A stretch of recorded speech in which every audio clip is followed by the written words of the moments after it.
വളരെ ഈസിയും ടേസ്റ്റിയുമായിട്ടുള്ള ക്യാബേജ് ചേർത്ത ബീഫ് ഉലർത്തിയത് ഉണ്ടാക്കുന്നത് എങ്ങനെയാണെന്ന് നോക്കാം. അതിനായിട്ട് ഞാനിവിടെ എടുത്തിരിക്കുന്നത് 1.5 കിലോ ബീഫാണ്.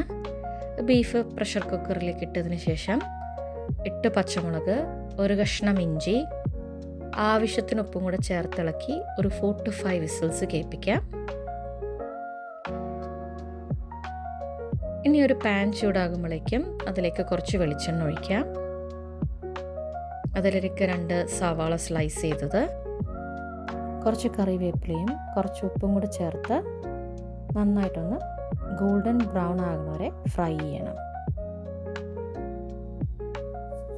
ഇനി ഇതിലേക്ക് 1/2 ടീസ്പൂൺ മഞ്ഞൾപ്പൊടി, 1/2 table spoon garam masala, 1 teaspoon pepper പൗഡറും കൂടി ചേർത്ത് നന്നായിട്ട് മൂപ്പിക്കാം.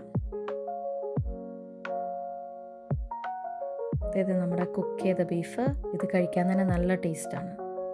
ഇനി ഇതിലേക്ക് ഈ മസാലയിലേക്ക് കുക്ക് ചെയ്ത മീറ്റ് ചേർക്കാം. ഇത് ചേർത്ത് നന്നായിട്ട് മിക്സ് ചെയ്യാം. മിക്സ് ചെയ്തതിന് ശേഷം കവർ ചെയ്ത് ഒരു 5 മിനിറ്റ്സ് വീണ്ടും കുക്ക് ചെയ്യാം. ഇപ്പോൾ നല്ല മസാലയൊക്കെ മീറ്റിൽ പിടിച്ചിട്ടുണ്ടാവും. ഇനിയാണ് ക്യാബേജ് പീസസ് ചേർക്കുന്നത്. ക്യാബേജ് കുറച്ച് വലിയ പീസസ് ആയിട്ടാണ് കട്ട് ചെയ്തിരിക്കുന്നത്. ഇത് ചേർത്തതിന് ശേഷം നന്നായിട്ട് മിക്സ് ചെയ്തിട്ട് വീണ്ടും കവർ ചെയ്ത് ഒരു 5 മിനിറ്റ്സ് കുക്ക് ചെയ്യണം.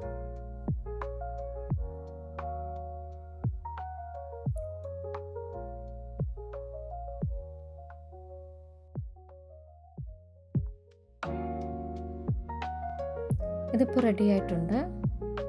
പിന്നെ ഫൈനലി ഞാൻ 2 കാര്യങ്ങളും കൂടെ ചേർക്കുന്നുണ്ട്. അതായത് 1/2 ടീസ്പൂൺ കുരുമുളക് പൊടിയും കുറച്ച് കറിവേപ്പിലയും കൂടെ.